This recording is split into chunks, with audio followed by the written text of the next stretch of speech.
And we are live. What's good, Josh and man, DL Saint? Welcome. I really want to know podcast, man. How y'all feeling out there? Second show for today. Or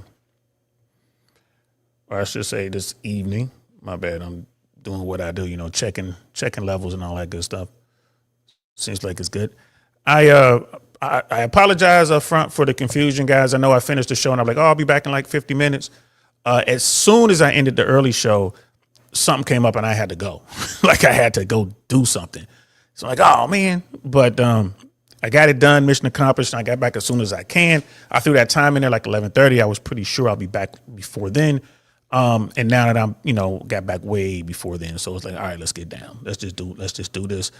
We're gonna continue talking about the Charlie Kirk murder and what's going on with the shooter. A lot of information out there, man. There's a lot of stuff going back and forth. There's so much going on, bro. It's worth talking about, man. So let's get into it. And we are live. What's good, y'all? Welcome to the I Really Want to Know podcast, y'all.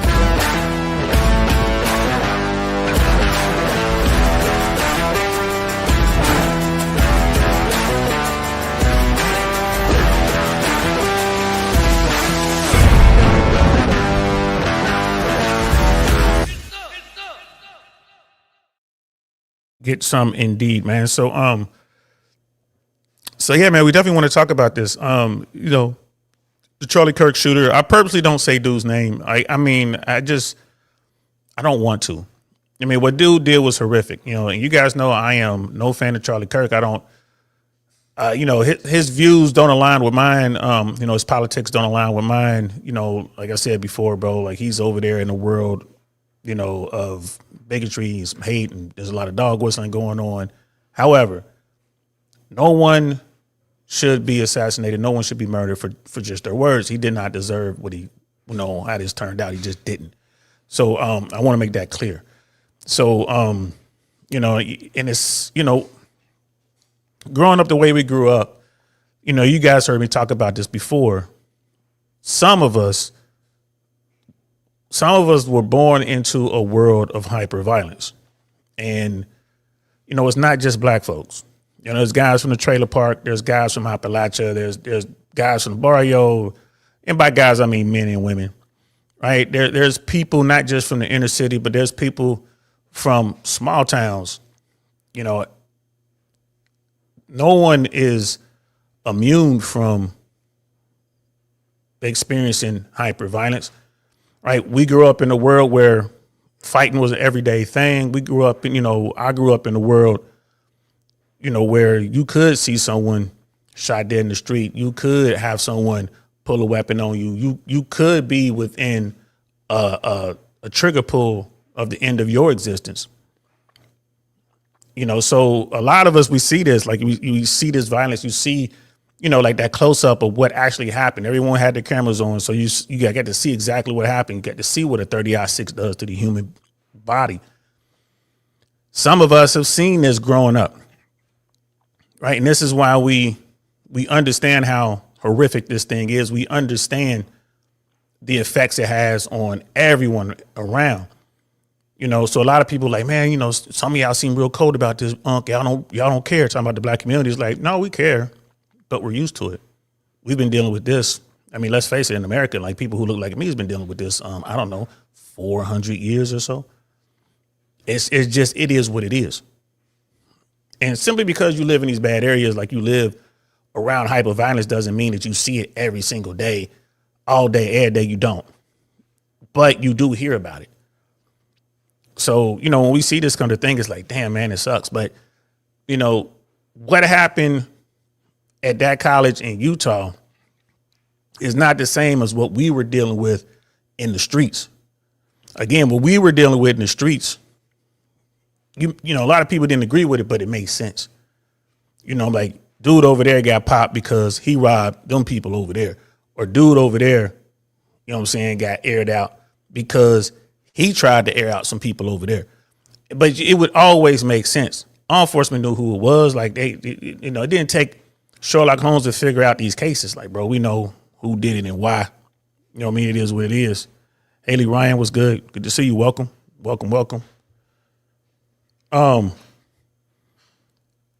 So it's not that we're completely closed off to it. We just understand how it goes down.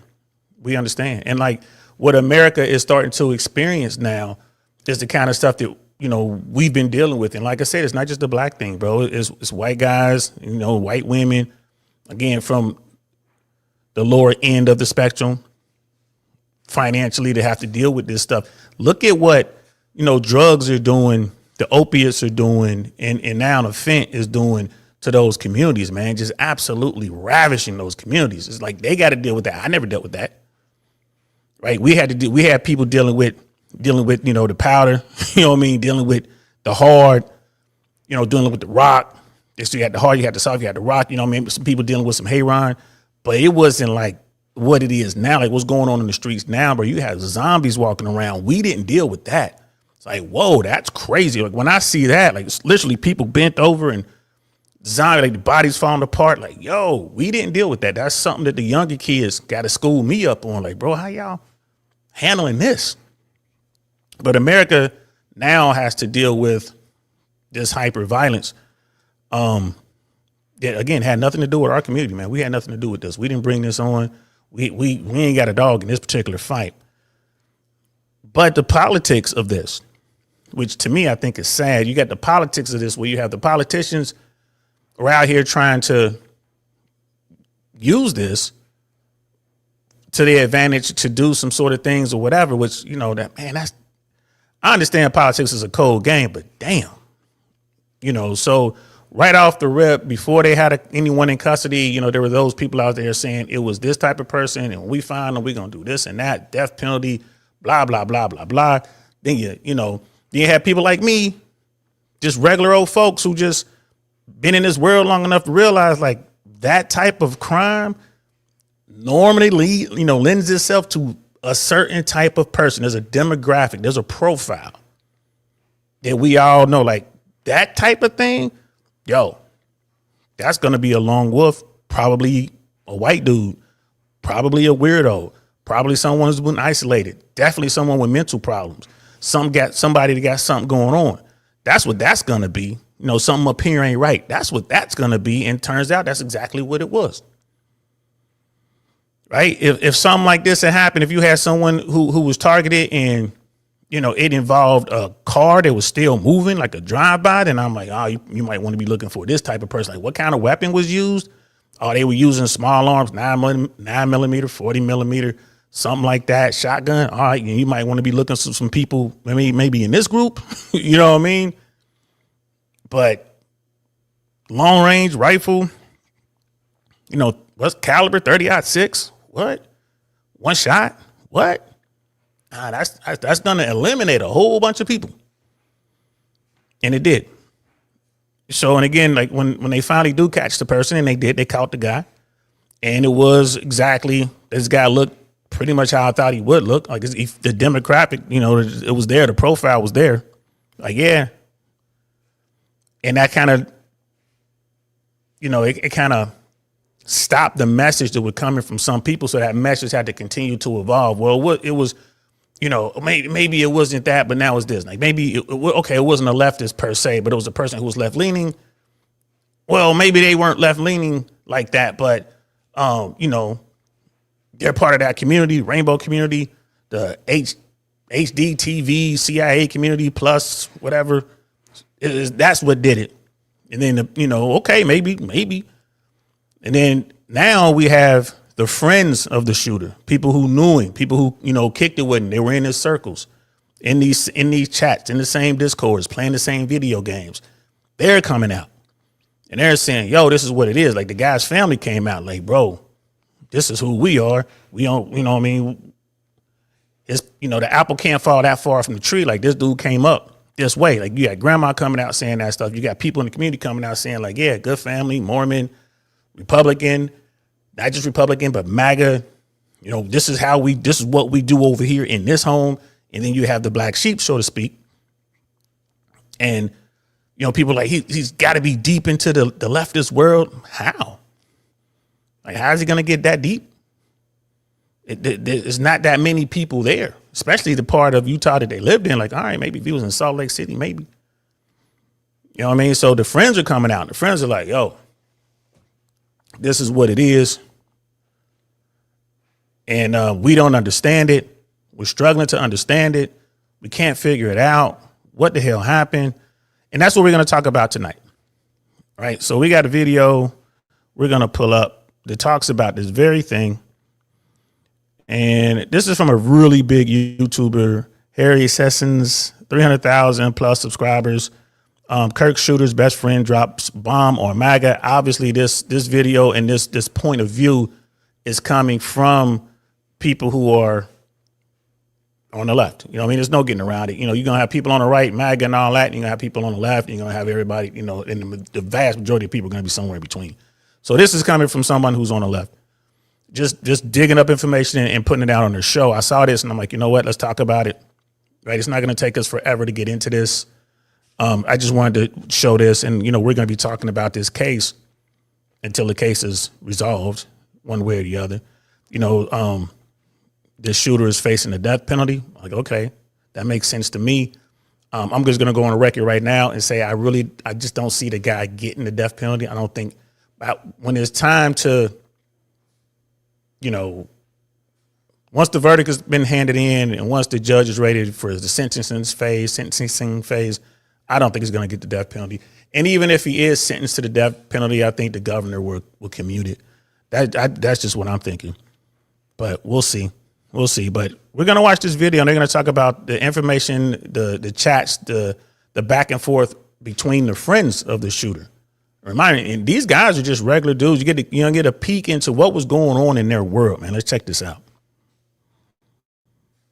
All right, so check this out. It's incredibly important, and some Republicans are already actively ignoring this story. We just got new and exclusive leaked text messages between Tyler Robinson and friends of his, which speak to a possible motive and his political ideology. These messages, which we're about to look at, are entirely separate from the text that the government released today. As you probably know by now, if you watched my video earlier or just looked at the news, Tyler Robinson was formally charged in Utah today with a bunch of different crimes. Murder, obstruction of justice, tampering with a witness, and more. The list is long, and prosecutors, as part of their charging of Robinson, released their charging documents, which included a text chain between Robinson and his roommate, where he confesses to the crime. He talks about the messages that he engraved on the bullets. He said that they were just a meme rather than a political message, and more. But these are only the text messages that the government released.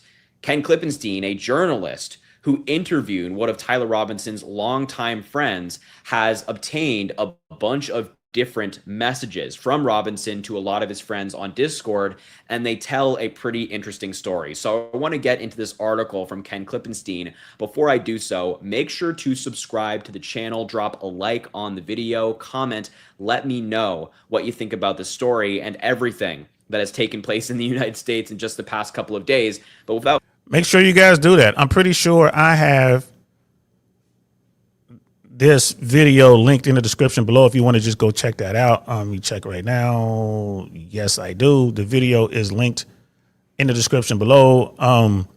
Definitely go like, subscribe, share. And, you know, people, when you're out here, like one of the things that I do, I don't want to tell you what to do. I ain't that type of dude, but I'll let you know how I get down. I try to open myself up to as many sources of information as I can. You know, I take that information in, I look at it, and I keep the good, do away with the bad. A lot of times you can look at something just straight away, tell like, all right, this is BS. All right, this is propaganda. All right, that's not quite true. Okay, that hasn't been verified. You can kind of weigh your sources. Yes, you're gonna have your companies, your news organizations that lean to the left, and then you're gonna have your companies and news organizations that lean to the right. Right? Of course. But it doesn't mean they're outright lying. Sometimes they do, but most time they don't. There's a little shred of truth in there, and it's your job to find that shred of truth, hold on to it, and then compare it to something else, right? And then, you know, look at all that stuff, and then look at the BBC, look at that stuff. You know, that's definitely going to lean to the left. And then look at Al Jazeera, that's definitely going to lean more to the right. You know what I mean? They got a different message they're pushing.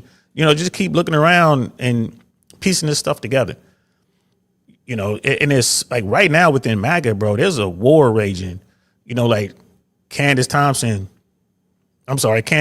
I said Thompson, sorry about that. Candace Owens is out there, and bro, she's on one. She's raging right now. And then you have the MAGA people and what they're talking about, and then you have the Nick Fuentes thing and them guys. Right now, it's raging over there. It's crazy. It's crazy. But crazy times, like old boy said. So let's get into it. Let's listen in and watch, kind of see this article right here. It was posted September 16th, 2025. That's talking about the shooter's friends and their view of all this and what's going on with all this. So let's continue. Further ado, let's dive in. Exclusive leaked messages from the Charlie Kirk assassin. Accused shooter's politics is not what the government and the media says Ken Klippenstein. Quote, "Hey guys, I have bad news for you all. It was me at UVU yesterday." Thus, Tyler Robinson messaged his friends on Discord, seemingly apologizing for murdering Charlie Kirk. "I'm sorry for all of this." He says, "I obtained this and other Discord chats I've decided to publish, along with new information I've learned about Robinson from the people who knew him best." And these... So like right off rip, man, because this is the world these kids live in. They're doing their thing. They're in Discord. Like I got a daughter, 16. She'll be 17 soon. She's on Discord. I mean, it's these kids. This is how they move. And then you have some friends like, little harmless weirdo dudes, like the strange fruit of the group, you know what I mean? And they post messages like this. I'm not talking about this Discord group right here, but I'm just talking about in general. How many guys out there, when something horrific happens, will post that they're responsible for it or they had a hand in it or whatever, just because they're weird and they're awkward and they're, trying to make a joke or they're trying to get attention or whatever the case may be. This goes on all the time. And then here you are in Utah, you got your friend or whatever, and he says this stuff, and you're looking at it like, what? Right? What's the dude talking about? What's going on? Right? This is the world they live in, and it's kind of hard. It's like when someone comes forward with some horrific advice, a lot of folks are like, "Oh, quit playing, you joking." When we grew up, we didn't joke with stuff like this, man. We didn't play. Like someone went around and said, "I did this," or "I took care of somebody, I popped that person," or whatever. Like, man, don't say that. Don't ever say that. You don't know who's listening.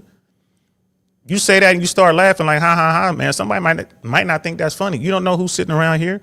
That kid you talking about, man, his brother, his cousin, his sister, his nephew, somebody could be sitting right there behind you, bro. And they hear that, they might react instantly. And we would see that. People would say something, man, and get hurt on the spot instantly and just ruthlessly destroyed physically. Just, man, like I said, hyperviolence.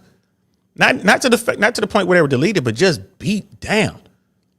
So we learned at an early age, like, man, I don't want to go through that. I don't want to be saying something trying to be funny and the wrong person here come over here and smash my face in. I don't want to deal with that.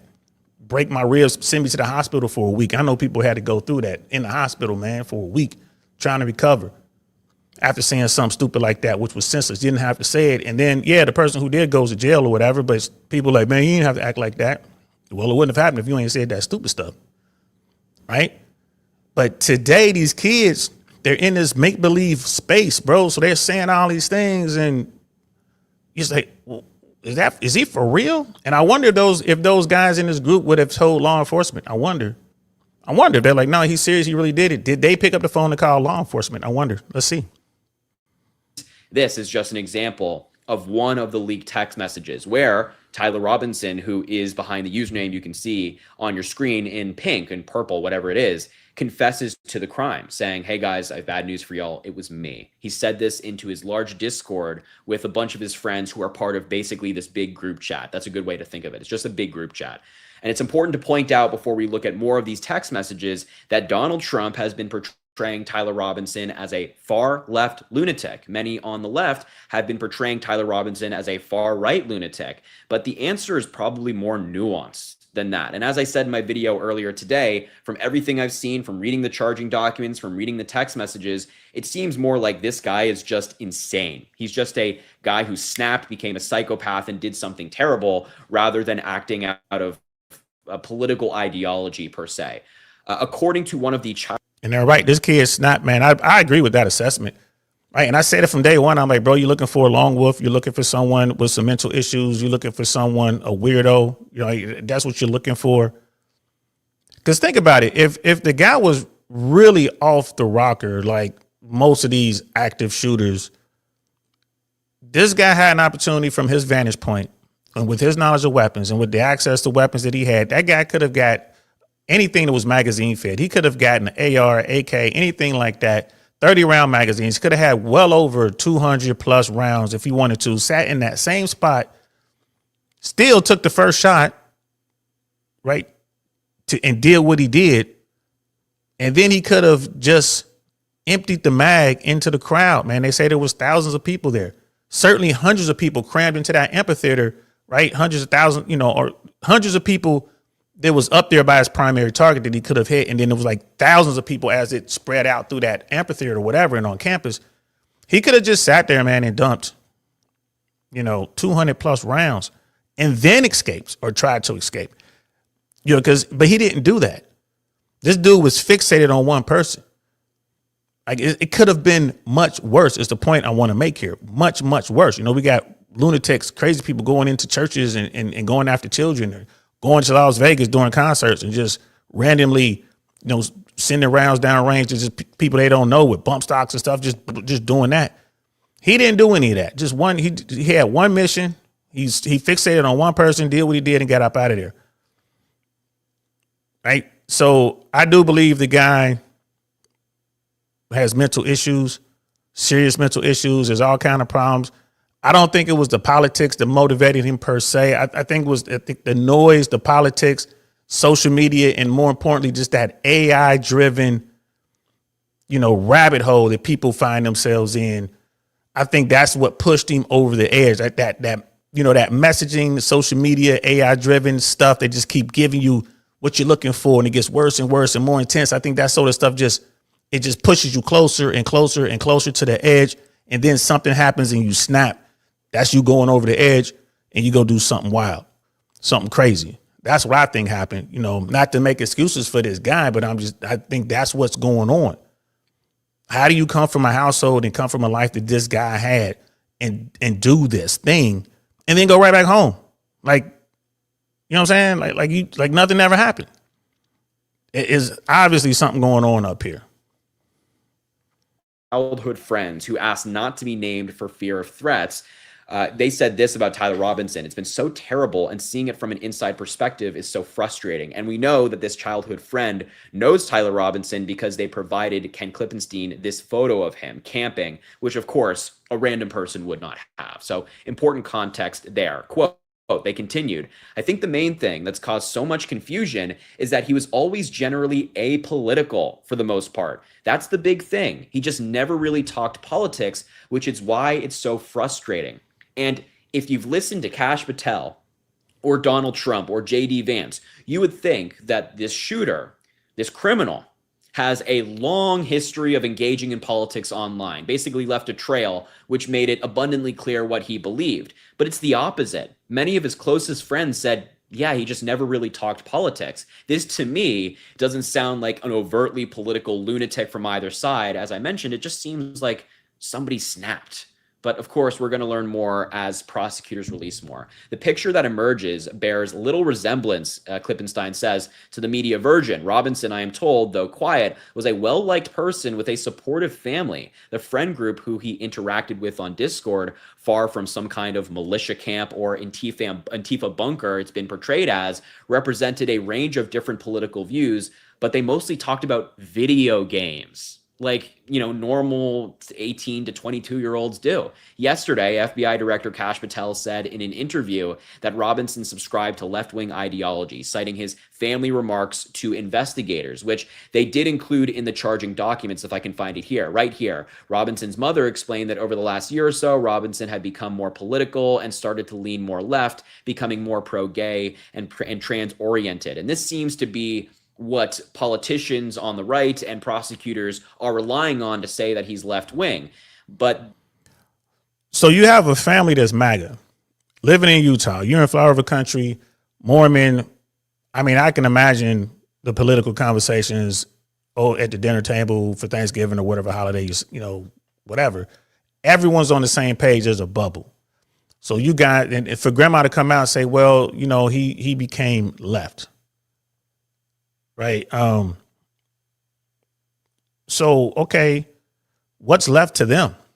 And then she, when grandma's saying, well, he was starting to talk about gay and trans people and their rights. And, okay, that's it. He just, saying that, I think we, you guys shouldn't be saying that. Or I think, whatever I think that's aligned with gay rights or whatever, or trans rights or whatever that may be. To someone like me, it's like, yeah, that's a definitely a left-leaning view, but I wouldn't say it's far left. I mean, it's definitely left. Like, we don't know exactly what it was saying. It was just saying, oh, like the whole bathroom thing or whatever, letting biological men compete with women. Like, I mean, it was, biological men who want to transition and letting them compete with women. Like, that's definitely a disadvantage to the women. They'll never, be hard for them to win again. We don't know how deep that conversation went. But to someone who's like big time hardcore MAGA, to say something like that in your mind, you're gonna be that this dude is far left, because in that world that would be far left, wouldn't it? That would be far left. But in the world of someone who's like, let's say the opposite word of that, the opposite of MAGA, whoever they are, like the far left people. You got a family of far left people, and you got one kid in the family is like, well, I think the Second Amendment is needed. I think we should have the right to bear arms just in case our government gets out of hand, just in case the local police get out of hand, try to take over. We should be able to defend ourselves and thereby defend the Constitution. So yeah, and to that family is just really far left. You hear that, and they're gonna be calling that person far right. When to everyone else, maybe that just sounds like, yeah, that's in the middle somewhere. You might be center left or center right based on those two things. What else? Yeah, I'm like, give me some more. What else you think? Right? Like, what I mean? Because to me, the far left and the far right are just, they're locked in their thing, and that's it. There's nothing else. It's just their thing. And if you're those type people, if one of your own just branches off on one little tangent, like being on the left saying, no, I think we should have the right to bear arms. What? You're a far right. Get out of here. And being on the right, it's like, yeah, I think gay people and trans people should be allowed to do what everyone else is doing. Something like that. Who knows what he said? I don't know. But just to make that statement, that'll make you far left, right? So that's what I'm hearing when I hear this. That's what I'm hearing. Like, how extreme could you possibly be? This characterization has been pushed back on by people who know Tyler Robinson. Those close to Robinson said that there was a lot of family who didn't know much about him. Quote, their ideas are based on someone they didn't fully understand, the childhood friend told me. Though the family was generally supportive of Robinson, they didn't seem to know about his relationship with a transgender person named Lance. And the information that's all coming out at once is so conflicting. And that's why I think it's really hard to draw a conclusion in one direction or another, because you have the grandma who said that everybody in the Robinson family is MAGA. Then you have his mother saying that he's more left wing. And then you have his friend saying that he was apolitical. It's just like, people are dragging folks in different directions to believe one thing or another. But as I've said throughout this entire kind of story, I think it's just much more nuanced than many, especially on the Republican side, are making it seem. When I ask, it sounds to me that this kid, man, this shooter, he had a whole bunch of internal struggles, and maybe he was trying to please everyone around him. So I'm with my family. I know they're MAGA, so let me please them by saying and doing the stuff that is expected of me when I'm with them. And then when I'm with my friends, my homies, let me please them. Let me tell them and speak the way we normally speak in this subgroup, so I don't step on any toes here or whatever. And I'm just pleasing them, so they're all happy. And then it's like, oh, now you're over here with your gay and trans folks. Well, let me do what I'm expected to do over here.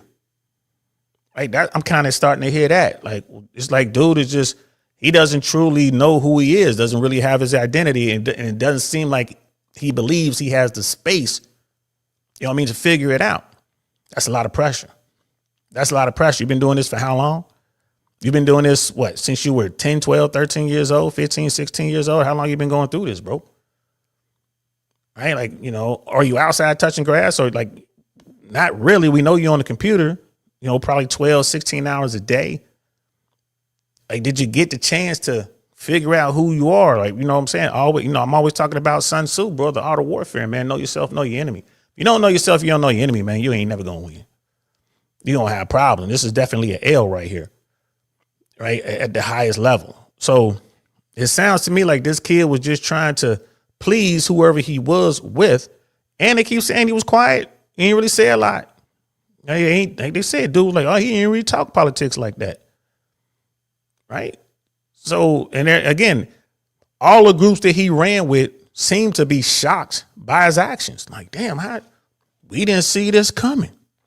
Whereas you have people who normally, it's like it gets worse, like just worsening degrees of them. You see them going down this rabbit hole and they go from kind of messing with something, then coming out saying, I kind of like this. And then it gets deeper and then they're like, everyone is this. I hate them. I mean, it's kind of like, you know what I mean? You're going to the dark side, but people see the slip. They see the decline. They see you sliding away from them. Like, I don't even recognize you no more. You know, what did Padme say to Anakin talking about Star Wars? She's like, I don't know who you are. I can't walk down this path with you. That normally that's how it happens. You see these people and their opinions start to change, right? Their opinions change, their appearance change, what they're doing with their lives, the way they present themselves to the world change. That's when you start getting like random tattoos, who they're hanging with changes, the music they listen to changes. It's normally a process. You don't normally just go from being the quiet dude over here in the corner to doing what happened, like going out there and making this shot. You don't normally see that. Just like to them, it's like, what? They wake up and you did what? All your groups are saying that. No, everyone's surprised. Normally, and anyone's dealt with true weirdos, y'all know what I'm talking about. You see the transition. You see the decline. Like, that's when people like, let's have an intervention. Let's do this. Let's do that. They ain't even get that chance. So again, to me, that leads itself to a snap. It was just like, he's like, I just can't take it no more. And he locked in on Charlie Kirk. Billy Jones, welcome. Thanks for coming in. Appreciate you. Thank you. Let's continue. Rest of his family would have been accepting the friend of the relationship. The friend replied, I don't even think Tyler knew the answer to that question, which is why he kept it so low key between themselves. Tyler's bisexuality, the friend said, was coupled with openness on LGBT issues, but his wasn't some cookie cutter lefty position on every or even most issues, his friend says. Obviously, he's okay with gay and trans people having a right to exist, but also believes in the Second Amendment. And somebody made a really good point about this in particular earlier today, which is a lot of Americans out there don't really fall into the category Democrat or Republican. They don't fall into either. They're kind of in the middle and they have some views from the left, some views from the right. And that's at least the picture that Tyler Robinson's closest friends were painting of him. Bro, can you imagine struggling with that, man? Think about it. It doesn't matter that his family was Mormon. It's just his family was very religious. I don't care if it's, Mormon, Southern Baptist, Lutheran. I don't care what it is. You know what I mean? Muslim. It doesn't matter. Your family is all about the Bible, all about that religion and everything that comes with it. So it's not just your family, bro. It's the church. It's the whole community. They're all MAGA, right? So, and even that's not really important for this part of the conversation. They're all MAGA. I'm just trying to put yourself in his shoes for a minute. Right? You some young teenager going into a young adult, right? This probably started when he was like 12, 13 years old, because I've known my whole life that I like girls. I've known it my whole life. I'll even tell you a story before we're done here of the first girl I ever had a crush on. I'll tell you that story. Don't let me forget. Before we're done here, I'll tell you that story. But imagine you're 12, 13, 14 years old, whatever it is. You're trying to figure out, okay, why don't I like girls like that? Why am I more attracted to boys? And then your body starts to catch up with you, man. Now sexual arousal becomes a thing. You're starting to look down. Like I'm looking at this, adult content, and it doesn't arouse me to see the women, but I get excited when I see the men. Right now, think about church. Think about the Old Testament. Think about the New Testament. Think about what your family is saying about gay folks and trans folks. And you're sitting there like, yo, so you got this secret. There's a secret from your family group and a big chunk of your community, but your homies know about this thing. Your homies know what you're doing. Obviously, he was able to talk to them, so maybe that was able to keep him you know what I'm saying, level for a little bit because he had friends in real life that he could talk to. And his friends, luckily, were like, oh, man, come on, it's cool, whatever. We love you no matter what, bro. It is what it is. That's what you went to. That's what you went to. Now, when I was coming up in the 70s and 80s, bro, you talking about I like boys? It's going to be ugly. It's going to be ugly. This is why so many dudes were in the closet. To this day, it's probably a bunch of dudes in the closet. Right? Down low dudes. What's up, DC? What's up, Atlanta? Them down low dudes. Right? So think about that, man. Think about that group, man. Like your home, your fortress of solitude, the people you love most. In your mind, is he believing that they're gonna hate me now? I'm becoming what they absolutely hate. Just imagine the kind of conversations he was privy to in that home, right? Out hunting, at the church, playing sports or whatever. Just imagine what he was hearing. And the only people he could really turn to was his homies. And then he had this guy going to be, guy becoming a girl. That's who he's messing with. And did he really know that that's what he wanted? Maybe he changed his mind. You feel what I'm saying? You see how if you begin to kind of try to process this on your own, like, yo, man, this is a lot. This is a lot. And you're not talking to a whole lot of people. You're just talking to a handful of folks that you trust. Poker face and all that. You just sitting there, bro. It's crazy. But to the point that the young man made right here about, it's a lot of people out there who are pro gay rights, pro trans, but also pro Second Amendment. That's definitely a thing. So what house do they fit in? Right? Like I said, hardcore right, hardcore left. I don't know what side do they fit in. You know what I'm saying? Miss AKA ladies in the building. What's good, sis? Good to see you. I'm glad you could stop in. But let's continue.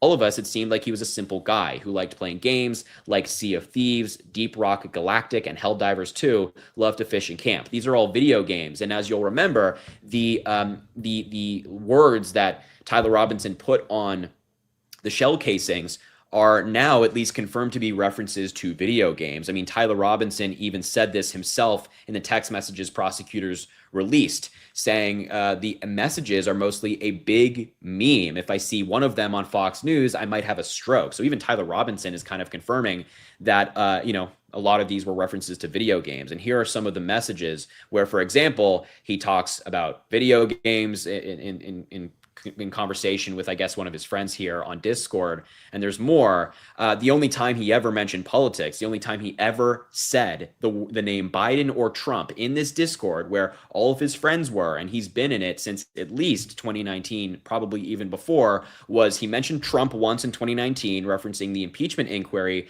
against him. And then once in 2020, talking about the election between Biden and Trump. Somebody asked who's winning the election. He said Biden's in the lead electoral vote wise, but there are still some swing states that haven't finished voting, as well as most of the West Coast. And they kind of continue that dialogue there. That's it. Those are the only two times that he mentioned Trump or Biden. He wasn't online saying, I hate Donald Trump every single day, but rather just talking normally with his friends. One of them said, and that's huge. You're supposed to be a big time left person, hardcore left. They're saying leftist, big time leftist. Bro, if you're going to say Donald Trump's name, you're going to call him you're going to call him Clown Trump. You're going to call him Devil Trump. You're going to call him something negative Trump. You're going to say, I can't stand that man. You're going to be wishing ill on the guy, right? That's what's going to happen. Now, here's the thing. Maybe he was saying that in his mind, but he didn't vocalize it, right? He didn't vocalize it. Right, so hardcore left or right, they're gonna vocalize that, bro. If you hardcore, you're gonna vocalize it. He didn't. He kept it inside. And think about that. He's on that. This Discord is going back, 6 years, and they probably go back even further. He just didn't have any in his article, right? That's a long time to be in that Discord. That's a lot of information you got right there, and this is what they're looking at. So it's gonna be extremely difficult to paint this guy as a hardcore, radical left person with an agenda against the right. It's going to be really hard to paint that. even the goodbye message he sent in one of our servers was so hard to believe. We all just thought, what a weird joke to make. Then the news came out and we were all calling each other. Yeah, I don't know what makes a person like him decide he's going to drive 260 miles upstate to shoot someone like Charlie Kirk and then come back and pretend nothing had happened. Part of the confusion he attributes to Tyler's quiet nature. He was a really smart guy, but super hard to read, stone cold poker face, and you could always never be confident assuming anything. And here are just some more text messages that were included in the Discord. This is one, for example, when someone invokes religion regarding the shooting of Charlie Kirk, saying, regardless of the horrible actions that took place, we must take this moment to remember that God is living and loving God who loves all of his children. So you can see there's a wide range of political beliefs in this Discord server. And then other times, I mean, this was him. Like, what do these messages even mean? They are just jokes, I assume. He even sending memes in the thing. He said spring in New Hampshire, spring in southern Utah from him again. It's funny looking at that EEP thing. I had to ask my daughter what that was. I was going over my daughter's Discord. This was just yesterday, I think it was day before yesterday, something like that. I was sitting down, told her bring me your phone. She brought me her phone, and I opened up your Discord, and I'm just reading what's in the Discord, and I'm like, what is this EEP? She's like, it means sleep. I'm like, really? Well, typical grown up, right? Typical Gen X guy, just typical dad. Well, why don't you just write sleep? It's like, she was like, because that's how it's done. And there was some other stuff in there that I couldn't decipher and had to ask my daughter to translate. What does this mean? It was like a chevron thing on the side, like the greater than, less than symbol, and then it had a 3 on top of it. And it was like a bunch of 3s or whatever. Like this, it was just weird. I'm like, what's this? And she's like, it's a heart. It's a heart. Look at it, Papa. Like, and I'm like, oh, so this is the puppy love, I love you thing, right? So I'm like, oh, okay. And I ain't give my daughter a hard time. It clicked in my mind. I didn't give her a hard time because she was, kind of looking down. I'm like, what is this? And she was like, it's a heart. You can tell she's looking down. And it's like, oh, he's saying he loves you. This is her, her little boyfriend, which I don't mind. You got your boyfriend. That's fine. But he's in Texas and we're in Florida. I ain't got to worry about him. I ain't got to worry about him. Not yet anyway. And my daughter doesn't know this yet, but I'm going to talk to her boyfriend. He's going to have a conversation with me. But all it is, I just want any young man is talking to my daughter needs to know that she has a dad who's involved, and I'm gonna see if he's about it. Talk to me. Let's see how about it he is. But anyway, back to what we're talking about here. This guy just in a group with people who are deeply religious, some more so than others. This is the world he's in, right? And if he has these, like if dude's into boys or is into trans people, which same thing to me. Like if he's into that lifestyle. In his mind, is he believing, like, not only is he letting his family down, but he's going to go to hell? Like, what does he believe? What's going on? Like, you know what I mean? That this is what I'm talking about, bro. There's a lot moving around inside of his mind. And this dude is highly intelligent, but it's to break you down if you don't have guidance. And just sending the weather, had to replace a monitor. Somebody said, he said, I know that feeling. I mean, look, a lot of these text messages just show that, just guy, regular, as I think the governor of Utah said, along with his other crazy comments, was just like a normal guy, and then he snapped.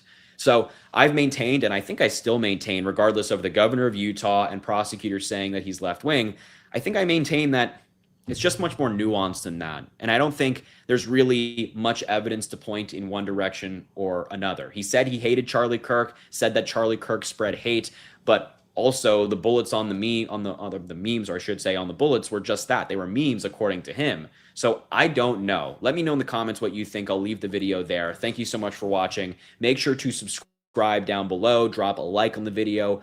Again, comment, let me know what you think about all this. I'm trying to make sense of it with you, and I'm just trying to give you all the most accurate information we know. As I've said to you before, I will never speculate unless I think it is helpful or I have evidence to do so. I will never just put out my opinions baselessly and attack a side because that's what I want to do. I'm going to give you the most accurate information, and I hope you appreciate that. But anyway. We do appreciate that, young brother. Uh-oh, hit the wrong button. We do appreciate that, young brother. Don DeMarco to you, sir. Don DeMarco. I mean, just a glimpse inside this dude's world, right? From the point of view of the shooter's friends, they ain't see it coming. You got this quiet dude. Quiet people, man, are really hard to gauge because you don't know what's going on. Like emotional folks, people who can't control their emotions, like you know what you're dealing with because they have the outbursts and everything else. But quiet people, man, you just don't know. And then when quiet people finally snap, it can be horrific, just like it is here. But this guy, I mean, look, he's a grown ass man, though, real talk, and he made the decisions that he made. He's in Utah. I do not imagine that there's a very large, LGTV, CIA, HD plus community there. Like I said, maybe Salt Lake City, maybe, and that wouldn't be a very large one. But how long would it take for him to get to California? Anywhere in California, NorCal, SoCal, doesn't matter. You're going to have that community everywhere. So if that was the life he wanted, if he was about it like that, why not just leave? Hey, mom and dad, I'm moving. I got accepted into Cal State Northridge. I'm moving to Southern California. Or I got accepted into Stanford or Berkeley. I'm moving to California, Northern California. I got accepted to Fresno, or I got accepted to this San Diego State, whatever. Go to California. Now you can really probe that side of your life, man. You can really see if you bout it like that. If that's what you really want, go there. Right? You don't have to, stay where you are. It would have to be torture. Living in that house, listening to what you're listening to, having to agree with the stuff, or at a minimum, just let the stuff go. You ain't saying anything. Sound like he was getting more and more left because he said the things that he said about, allegedly gay and trans rights. Oh, he's becoming, and then, what did his father say about those comments? And, were they bringing the Bible in? Were they spraying him with holy water? Like, what were they doing? I'm not saying that they were doing anything negative. I'm just curious, like, what was on the line? Like, what was going on?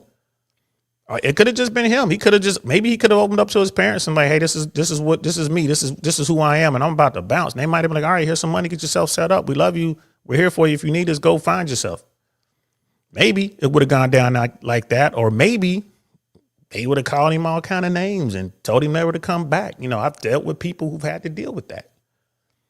And not over the gay world neither. I met people like, bro, I brought home a white girl, man. They kicked me out. I can't even go back home. Women, I brought home a Latin dude or an Indian dude or an Asian dude, man. They kicked me out. I can't go back home. I've seen that. Now, you don't tend to see that as much these days, and I think that's a good thing, but I've seen that. But what exactly was weighing on the shooter's mind in that home where he was? Apparently, he had his own place, had an apartment, and he was living there. His roommate was the guy transitioning to be a woman. You had that, right? Like you had that. So people were saying, "Oh, it was a romantic relationship. They were doing things." Do we know that? I guess the FBI does, because the FBI questioned that person, and that person was cooperating with the FBI, but the shooter is not cooperating with law enforcement. Sister Jody's in the building. What's happening? Nothing happened, sis. We're just talking about, there's a video in the description below about an article that was written about the Charlie Kirk shooter's friends and their take on everything that was going on. And there was, there were screenshots of their Discord and what was being said. Like, the shooter told them he did it and their reaction to it. So it was an article, it's a pretty good article. And we just reacted to that video. So we're just, trying to figure it out. Like what causes a person to snap? And I really believe that this kid just snapped. Like his friend said, like what makes him think that he's going to go up here, delete someone like Charlie Kirk 250 miles away and then drive back home like nothing happened. Like dude planned out meticulously how he was going to carry out this mission to murder someone. And then his exfil ends with him going back home and just getting back to his regular life. Like, come on, the kid has to be smart enough to know there's cameras everywhere. Like, dude, someone's gonna see you. I don't care what kind of outfit you're wearing, they're gonna see you. They're gonna figure this out. You know what I mean? He knew he left a screwdriver. He had to figure out at some point he left a screwdriver. And if he didn't, he knew he left a weapon behind. He knew he wasn't wearing any gloves. Like, bro, you know they're coming back to you. This is not the planning of a sound mind. Like, this dude planned everything out, starting at home, going 250 miles north, doing the deed, and coming back another 250 miles south to the house, and then, get back to work. And we talked about it on this platform. They were like, hey, man, Mandrell was saying, you think the guy gone, he's in the wind, he's out of here, he's probably in some country somewhere. I'm like, nope, they're going to find that dude, probably working at Taco Bell somewhere, dropping fries. I was saying something like that. Well, he wasn't dropping fries at Taco Bell's, but he was at home. He was at home. People seeing the pictures like, yo, that's dude. Family seeing the picture like, yeah, that's you. Hey, was that you? Hey, where's grandpa's rifle? Right? Like, come on. We saw the rifle, on TV. This is not something that the same person does. Again, this dude was dealing with a whole lot of stuff, man. A whole lot of stuff. So that's all we're talking about. I'm curious. You know what? We're here. We got a couple minutes. I'm curious. I'm going to drop the link, guys. If anybody wants to come up and talk about this, all I ask is you do me a favor. When you're in the back chat, turn on your camera so I can see that you are a real person. And then once I see you are a real person, you can turn your camera off and just use your emoji or whatever to jump up on here. But if anyone wants to jump up and just kind of add their 2 cents, we keeping it respectful over here. You know what I'm saying? Like, and just so y'all know, full disclosure, I'm not of the right, not a MAGA guy. I am a registered Republican, but I'm like old school GOP Republican. I'm a conservative black guy who's retired and done his thing, but I am nowhere near MAGA. Just so you guys know. But this really isn't about politics, is it? I'm just trying to, like, what the mindset. That's the thing I'm looking like, bro, what's going on? Right. And the thing that gets me about what's going on with our media, no one's talking about the mental health aspect of all this. Everyone is posturing to use this to enforce whatever it is they're trying to do, or to empower whatever it is they're trying to do on the left or on the right. You're hearing all this talk now from the right, from MAGA, wanting to cancel people and, wanting to arrest people for what they say. They want to see people get fired, lose their job, lose their livelihoods because of what they say. They want to, they want to, they're mad because people are refusing, to print flyers with Charlie Kirk's face on it. People like at the printing place are like, nah, I'm not going to do it. All right, cool. Your employer may fire you, but folks like, we need to dox these people. We need to do this. This is coming from the right. It's the same thing the left did. The same thing. It's the same thing the left did. Now the right's doing it. Right? And it is, a lot of this is coming from the administration. You hear what Trump is saying. This is an extreme leftist. We're going to go after these leftist organizations. We're going to use the full power of government and blah, blah, blah, blah, blah. It's like, well, dude, this dude came from a MAGA household, right? A religious house. All this stuff about we're going to war, blah, blah, blah. And it's like Professor Scott Galloway said this. You going to war with who? You're going to go to war with young white men because that's who did this. Right? Like, that's who did it. Speaking of Scott Galloway, let's go back over here. See if I can't find Scott Galloway has a podcast, and they were talking about this. They were talking about who commits, this sort of crime. This was a couple of days ago. It's like right after it happened. Like, who are the people that, what's the profile of people who commit this sort of crime? Let me see if I can find it. Let me see if I can find it. I know I had it on my phone. I sent it to some people. And if I can find it, we'll pull it up. And it's wasn't the pivot? Was it the pivot? It was another one. Scott Galloway's on 2 or 3 podcast regularly. Just like friends of his. And you know what? I'm gonna have to do it this way, guys. Hold on. Sorry, I'm dragging this, kind of dragging this out. But I sent this to a friend of mine, so let me see if I can find it. Scott Galloway was talking about this. Here it is. See if I can't find Raging Moderates. It's on Raging Moderates. Let me find that really quick. And we can kind of react to this a little bit. This was 5 days ago. Right. And yeah, this is like when they first caught dude. So let's see if we can find this. And with Raging Moderates is Professor Scott Galloway, and then it's the woman from The Five on Fox. She's the liberal person that's like on The Five on Fox. So I think I found it. All right, here it is. Let's listen to this. Let's pull this up. Dad came forward last night telling a family friend that Robin. All right, we're gonna watch this a little bit. Did I? Nope, here it is. Got it right here. Yeah, let's check this out, guys, because he said some things on here that I thought was pretty spot on. So here we go. Raging Moderates. I'm Scott Galloway. And I'm Jessica Charlove. So we've got a major development in the shooting of Charlie Kirk. Authorities say the suspect, 22-year-old Tyler Robinson, is now in custody at the Utah County Jail, facing initial charges that include aggravated murder. Investigators say Robinson's dad came forward last night telling a family friend that Robinson had essentially confessed to the killing. That friend then alerted police, which set off the arrest. Officials also revealed new details about the investigation. A family member told them Robinson had expressed hostility toward Kirk in the past. And when police searched, they found a bolt-action rifle wrapped in a towel, along with shell casings engraved with disturbing slogans, including one that read, "Hey, fascist, catch."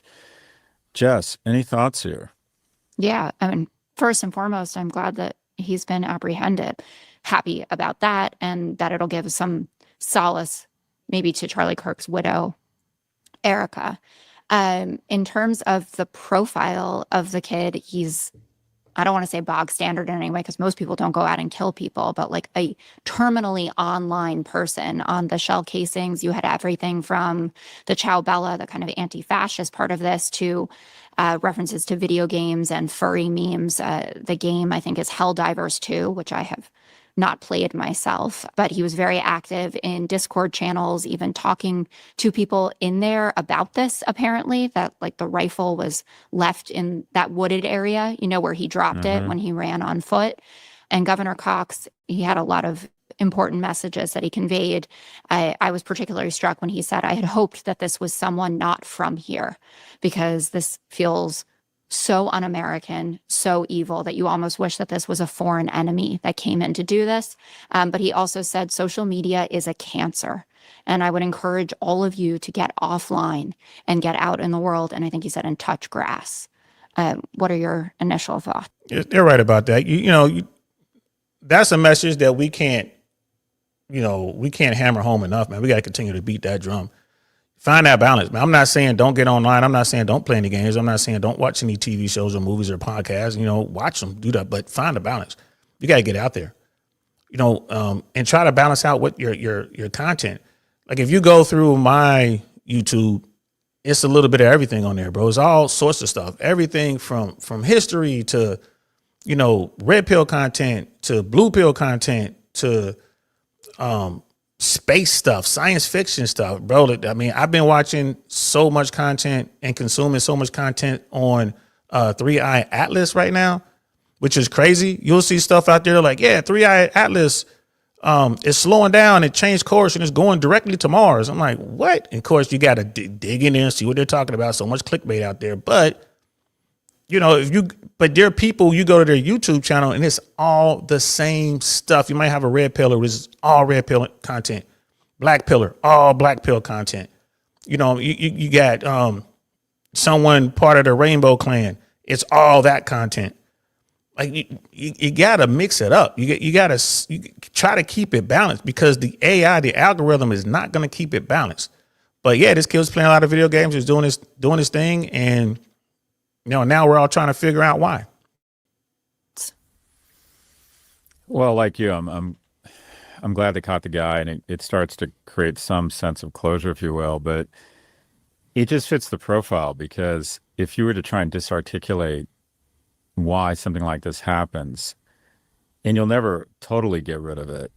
These political assassinations happen all over the world, but the reason we have such a greater propensity of gun deaths here in the United States, including political assassinations, where I think basically 1 out of 3 or 1 out of 4 presidents is shot at, is really 3 legs of the stool. The first is that I believe the most sophisticated companies in the world, creating the most shareholder value and driving the markets, we don't like to talk about this because it gets in the way of our anti-capitalist rhetoric, have a profit incentive to enrage people, to figure out what you're interested in, figure out your political leanings, and then take you to an extreme and start showing you increasingly incendiary content that gets you angry at the other side.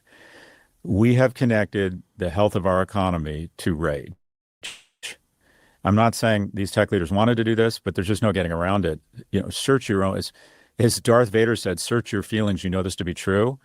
We are increasingly pissed off and beginning to believe that our enemy is our neighbor, because if they don't share our political beliefs, we start seeing algorithms that show that people on the far right, or people not like us, are evil and wrong. And it just stirs up emotion. Nothing creates engagement like cute ads or cute videos with kittens and an articulate person compelling you to hate someone who doesn't share your belief. All right, bro, he's right. As he's talking, when I was an air traffic controller, the National Air Traffic Controller Association, NACA, that's the union for air traffic controllers. Now, NACA's going through it right now. I'm not sure how strong the union is compared to when I was in, how strong it is now compared to when I was in, but they're going through it right now.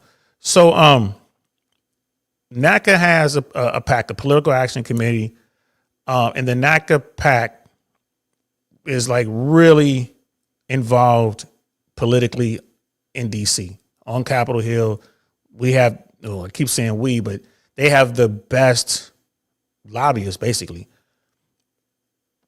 going out there helping us push the message. And what air traffic controllers do every year, and they still do it, they go to DC en masse every year and talk to elected officials and push aviation issues and air traffic issues and stuff like that every year. And I remember the first year I went, it was amazing. It's the best experience ever. If you've never been to DC, you should go. I mean, just to walk up and down those stairs, to see the Lincoln Memorial and the monuments and to see the paintings and to walk through those halls and just think of who walked up and down those stairs, who walked through them halls, like throughout history, because I'm a bit of a history buff, and I geek out on that. But I was there and I was talking to one of the office managers of one of the Democrats at the time. I think it was a California, was it a senator? Or maybe it was a congressman. I can't remember, but it was the person who ran the office. So very powerful person within that circle. The office managers, the campaign managers, those guys are powerful. And he took a liking to me. Like, we had great conversations. We had a big reception where we bring all the staffers in. We and both sides, red, blue, everyone's welcome. People show up, mostly the staffers, because the staffers, man, it's a rough life as a staffer. You get dumped on and you don't get a lot of opportunities, and it's expensive to live in DC. And whenever they get an opportunity to go get themselves a meal, like a free meal, they're going to take it, right? So we have this huge banquet, and we bring all the staffers in, and I'm talking to him like, yo, what's up? He's telling me about his origin story and how dude got into politics, and I was telling him about my origin story and how I got into air traffic and my time in the military and all that kind of stuff. That dude has served as well. So I think he was airborne. So I think that's why we were talking, because we were both airborne. We're talking about our units. We're talking about missions. I think he was. But anyway, he began to tell me how it was this huge shift in DC with the staffers. Now, when Newt Gingrich was there, and then, you had that red wave back in the day, he was like, that's when it started. It's like you got like after the Tea Party, and you got these before MAGA, but they're like these hardcore fringe, the new Gingrich guys and all that were coming on board. He said that's when it changed. He's like, before that, the staffers for the Republicans and the Democrats would all get together and like have, basketball leagues, baseball leagues, softball leagues, get together, hang out, shoot pool. Like they got together like multiple times a week. They would go out, have drinks, they would have dinner together, just the staffers. And the staffers would work hand in hand. And this is how things got done. This is how they knew what was going on behind the scenes, because the staffers, were right there working with each other.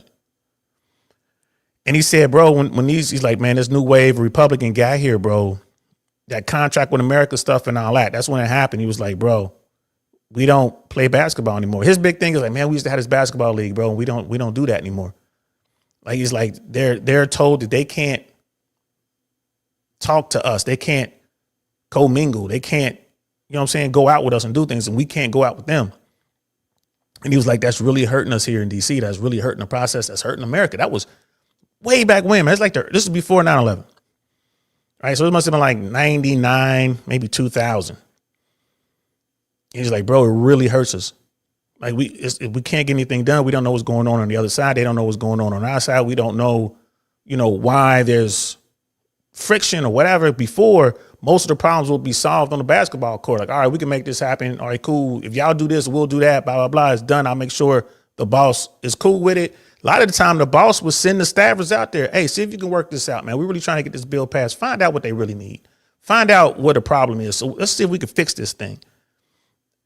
And, prior to that contract to America with this new style of Republican, that's how they got down. That's how they did business.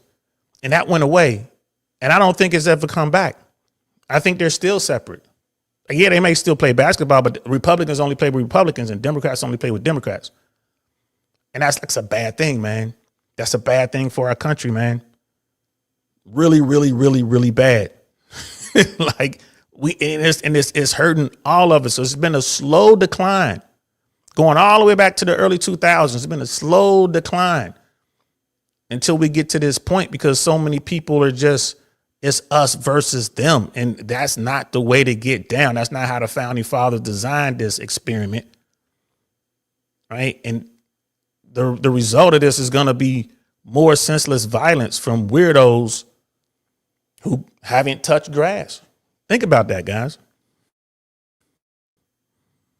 So we have the largest economy and the most profitable companies in history with godlike technology and Paleolithic institutions to regulate them, getting everyone enraged. Two, we have young men in this country who are increasingly isolated, a lack of economic and romantic opportunities, and they dive into this maelstrom, this downward spiral, this vortex of weirdness and enragement and hate called online. This kid was on Discord, increasingly online, not out there making friends, mentors, mates that serve as guardrails to tell him, quite frankly, what the fuck are you thinking? Or to show him that maybe people are less evil than you think, right? Increasingly online means increasingly subject to conspiracy theory, and young men need guardrails. And then the third thing is just access, easy access to guns. And I said this yesterday, since Charlie Kirk was killed, there have been more people shot and killed in the United States than will be killed in all of the United Kingdom this entire year. And my kind of final thought here is, and this is snarky, I got the feeling that many of the far-right commentators, including some of the people you work with, are hugely disappointed that this wasn't a trans person on AOC's staff. Yeah. That like every other political murder in American history, except for Sirhan, who was Palestinian in heritage, it was a white, heterosexual, young man. So my question to all these people on TikTok saying this is war, are they officially today declaring war on young, white, heterosexual Mormon males? Who come from families that vote like them. That Because are he's Republican. unaffiliated, but his family is not. Right. And that's the first thing that crossed my mind. Yeah, like Scott Galloway said it, but I was certainly thinking it, because all black people were asking, who are y'all talking about? Y'all at war with who? Like all black people, like y'all at war with who? Now, I agree with 95% of what Scott Galloway is saying until you get to the Second Amendment stuff. And I know people get mad at me, bro, but man, you cannot have my weapons, bro. You cannot have my weapons because I don't trust the government. And I'm not saying I don't trust this government. It's not this administration. I don't trust any of them. And neither did the founding fathers. Bro, why we have weapons? Well, of course you want to defend your home, defend yourself, be able to defend your rights, defend the Constitution, but it's also so you can fight back against corrupt governments, local government, state government, federal government.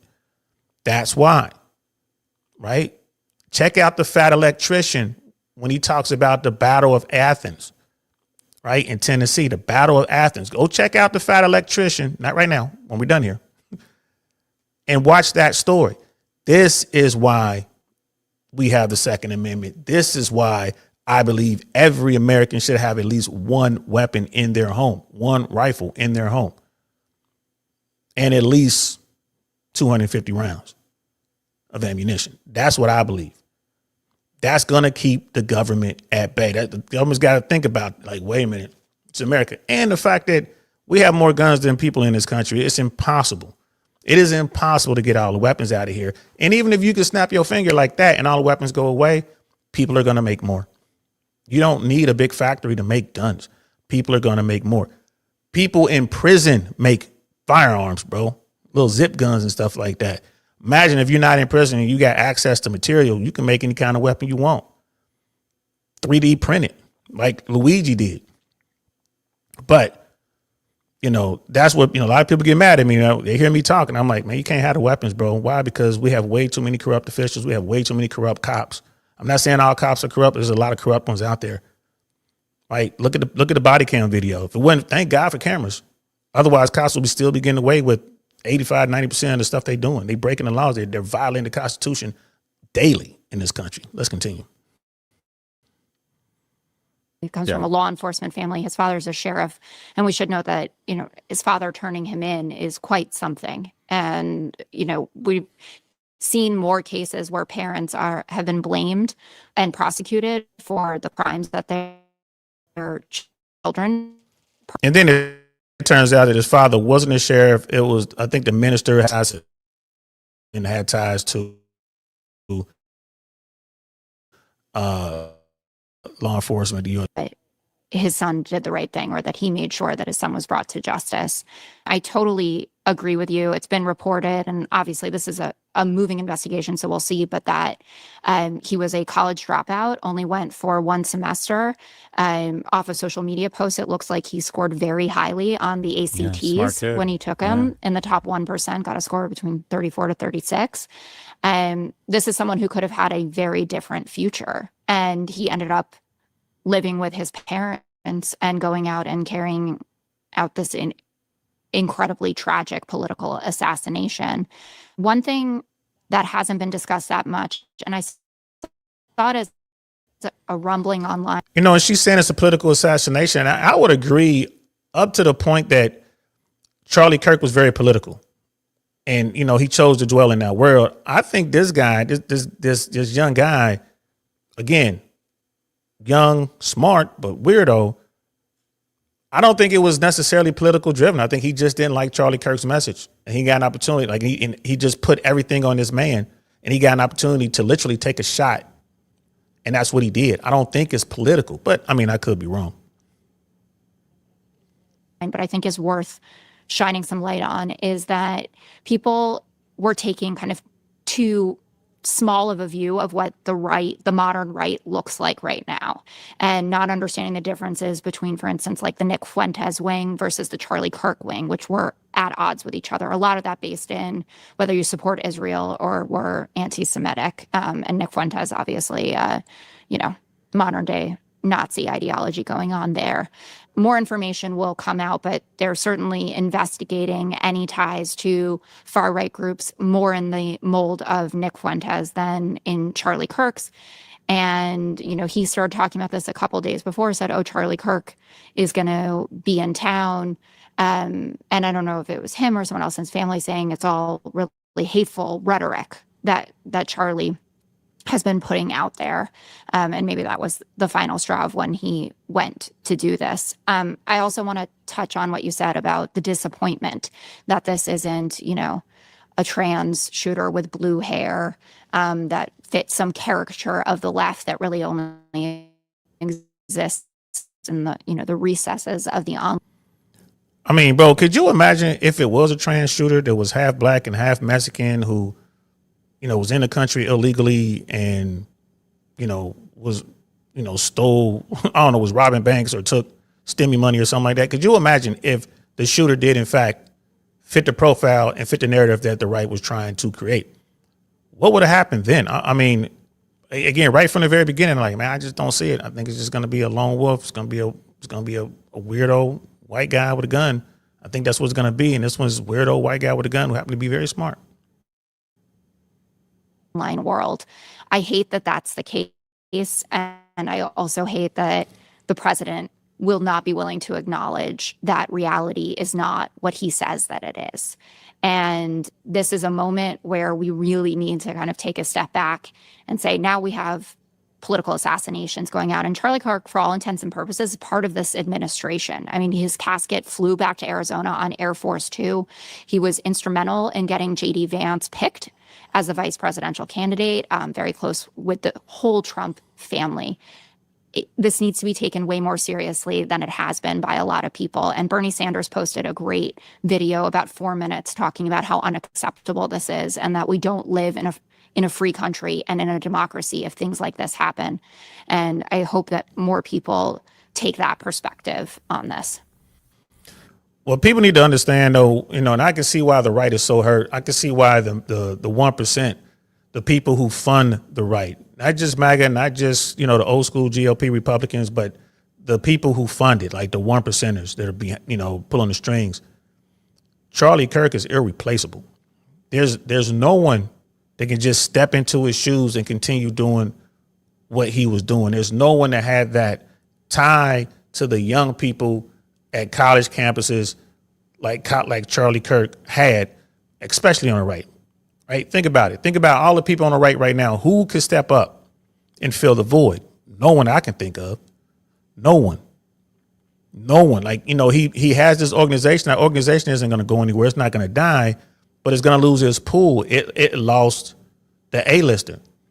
The reason these kids were coming out and getting involved is because they got an opportunity to debate Charlie Kirk, which was great. Come debate, prove him wrong. Go debate him. Go try it. And these kids were ill-equipped to go debate this guy. Not that Charlie Kirk was a great debater. Not that Charlie Kirk, was like some thought genius. It was just, look at his competition, bro. It's like sending me, to play volleyball, me and my homeboys to play volleyball against a middle school volleyball team. We're going to absolutely destroy them.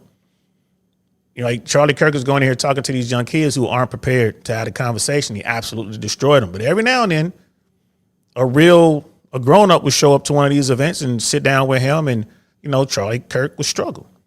It's really difficult to stand on a lot of the things that he was saying. Hey, bro, to say that, the Civil Rights Amendment was wrong. Like America shouldn't have done that. You can't stand on that, player. There's just no way you can stand on that. It's like, whenever I see a black pilot, I wonder, is he really qualified? Like, you can't stand on that, bro. And then to someone like me, I hear that and I'm like, well, what about all the black air traffic controllers that are going to be controlling your airplane from point A to point B? You think those controllers are not qualified? Okay. Yeah, but it's like, bro, you're not saying it about everybody. You're just saying it about certain folks, and you can't stand on that. That's the bigotry part, bro. That's the racist part.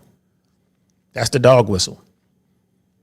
Right? And that's the part that MAGA want people to forget. They want to whitewash that, but you can't. It's out there, bro. The black community had no idea who Charlie Kirk was. Like I said before, day one, like black community doesn't know who he is. But the day he was lost, they jumped online and they began to search. Let's see who this dude is. And all that stuff came up. It's not like these are quotes that are written down somewhere. No, they get to hear him say these things. And they're like, yeah, man, he shouldn't have gone out like that. He shouldn't have been popped like that. Feel bad for his wife and his kids, but F dude. that's where they are right now. And this is why the Republican Party has a hard time getting people of color in other communities, other bubbles, to jump in there with them. Like, bro, I want so bad to help the Republicans out. I want so bad to rock with them, but then they'll go around and do this MAGA stuff. And they'll, they'll push somebody like Charlie Kirk out there. Like, this is us. I'm like, bro, if this is you guys, then I can't be a part of you guys. Because this guy says I shouldn't be here. This is what he's saying. Then the question becomes, did he really mean the shit that he was saying? Or was he just doing it to get to the bread? Was he doing it to build up his organization? Was he doing it to get the votes? Right? Okay. And if that's the case, it's just as bad. You got to go completely full blown racist just to get people to come join your team and vote for you. I don't want to be a part of that either. Right. And then again, we're churning up this dog whistle stuff. We're churning up the worst of the worst. And we got people out here who ain't got it together. We got these people who are weird. They hear it. Some of them like it. Some of them don't. And they take action. And now we stuck with what we're stuck with. We're in this situation. And MAGA is stuck. This is like, not only do they got to try to whitewash all the stuff that Charlie Kirk was saying and go on any news platform that they can get on with their surrogates and try to say he didn't say this and he didn't say that, when, man, we got the video, bro. Not only do you have that, but the people, in this case, the person who committed the horrible, violent act came from MAGA, came right out of a MAGA house, right there in Flower Country, right there in Utah. And they're like, man, what we need to do something. And that's where we are now. Anyway, let's continue. Yeah, and just because I just can't get over the amount of online chatter and these head up their ass people who don't want to look at data, whether it's Representative Mace or Fox hosts, immediately jumping to a conclusion that this was the radical left, including the president saying that's the radical left. I just want to go through political assassinations here. Abraham Lincoln was shot by a 26-year-old white male. James Garfield, a 39-year-old white male. William McKinley, a 20-year-old white male. John F. Kennedy, a 24-year-old, wait for it, white male. Bobby Kennedy, a 24-year-old, some people would say Palestinian. Martin Luther King Jr., a 40-year-old white male. George Wallace, a 21-year-old white male. Ronald Reagan, a 25-year-old white male. Gabby Giffords, a 22-year-old white male. Charlie Cook, a 22-year-old white male. As far as we know, all of these people were heterosexual. So let's move to solutions. So that part right there, man, I just want you guys to hear that and let it resonate with you, man. And that's not Professor Scott Galloway virtue signaling. That's not Professor Scott Galloway calling people out. He's just stating facts. Absolute facts. Here are the facts. Like, so when people ask me, like, man, how are you so sure that it was a white guy that, that did this shooting? I was like, I don't know. That's kind of what history shows us. And it's the distance, 200 yards. Now people are saying it was shorter than that, but it was anywhere between 140 and 200 yards. Right? So it was more than a football field away, up to 2 football fields away. Distance, 30-06. The caliber tells me a lot. Like I said before, bro, I don't know anybody in the hood who has a 30-06. Not a single person. Not a single person. A lot of people are like, well, hold on, Unc. You got a 6.5 Creedmoor. I'm the same thing. That's a rifle, hunting rifle, bow action, scope. Yeah, but I don't live in the hood. I don't live in the hood. And when I was in the hood, I didn't know anyone with a bolt action rifle. Not a single one. Plenty of shotguns, double barrels, pump, ARs, AKs, Max, Uzis, Techs. Like all that. I seen all that in the hood. I ain't never see a 30-06 ever. If I gave my homies a 30-06, I don't think they'd be able to figure out how to load the weapon and fire it. Be honest with you. So that tells me right there, it probably wasn't one of us. Could it be? Possibly, yeah, it could be. But we're not known for being snipers. And I'm talking about our community. When our killers go out, they ain't known for sniper people. And they say, well, hold on, Unc. What about the DC snipers? They weren't snipers, bro. They were shooting people while lying in the trunk of a car. Bro, they were yards away. They weren't, hundreds of yards away. They were like yards away, 10, 20, 30 yards away. They were close enough to throw a football and hit their targets with. They just did it in such a way that you didn't know where they were, where the shot came from. They were lying in the back of a trunk. Trunk was closed. Car was running. Take the shot, take a few shots, and then they'd drive off. They worked in tandem. It was two of them. They worked in pairs. So no, they weren't snipers. Now, I remember that came out. It's the first thing I said, like, bro, ain't no way these dudes aren't snipers. Look at the distance. It's like, these guys aren't snipers. And then when it finally came out, I'm like, he told you. So how do we fix it? You know what I mean? I'm going to link this video in the description below, guys, so you guys can finish watching it at your leisure. But it's like, well, how do we fix this, bro? Like, we have to, right, Brother Dan? Yeah, father and son. I think he was an adopted son, but he was the father figure. Brother Damon was good, fam.